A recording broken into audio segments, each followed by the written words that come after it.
So Tom, in this film you're playing Loki. Yes, indeed. Big bad Loki. Big bad Loki. But yeah. is it safe to say, is he a bad guy or is he just misunderstood? How do you feel about I that? think that you can look at it both ways. I mean, I think there is a deeply unhealthy anarchistic element in his psyche, which is definitely damnable in the court of law, I would say.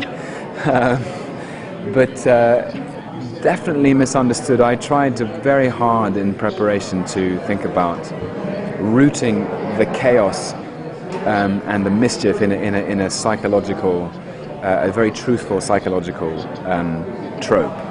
And I think it comes from the fact that he's the younger brother. He's not the favored son. He won't be the president. He'll always be the vice president. He has less responsibility. He'll never inherit the throne. And I think it becomes a competition between two brothers for their father's love and acceptance.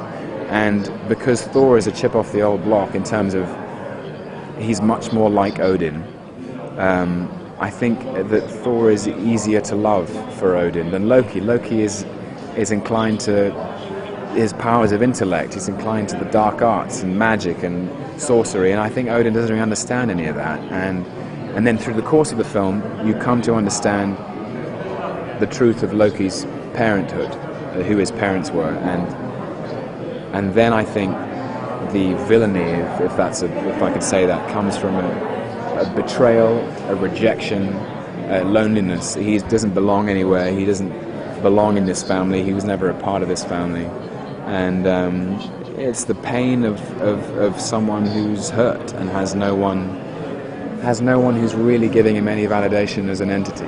So I think there's both those two things. There's someone who loves to start a fire and listen to the screams, and someone who's also trying to find acceptance in his own heart. I'm curious if Loki in this movie, if they're pushing the magic aspect of him more than the physical, or vice versa. I would say there's a little bit of both, actually. He certainly turns up in places where you don't expect him. So he does have the power of coming out of the shadows and surprising people. But there's also a physical aspect as well. I think everybody wanted to see Loki and Thor bash the 10 bells the crap out of each other, and I think they get that. Is that really important to them, that there's a sword clash in the movie? Yeah. And that definitively happens, and Chris and I had a huge 5-page fight at the end of the film, which was grueling to do, but really fun at the same time. What hit me with I completely blank. Okay. Are you set to have a prominent role in the Avengers? I don't know if I'm allowed to tell you.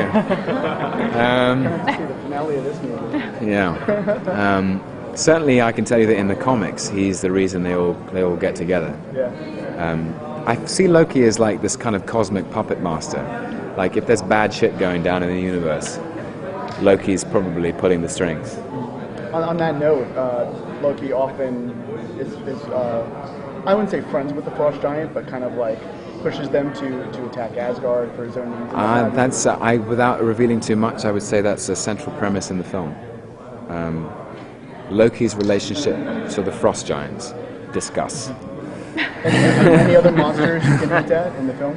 The Frost Giants are pretty big. They feature pretty heavily. Yeah. Are there any other monsters? It depends if you think the Destroyer is a monster or not. Okay. But Loki kind of rewires the brain of the Destroyer to obey his every command, and that's pretty fun. I think they want to pull you. Thank you very much. Okay.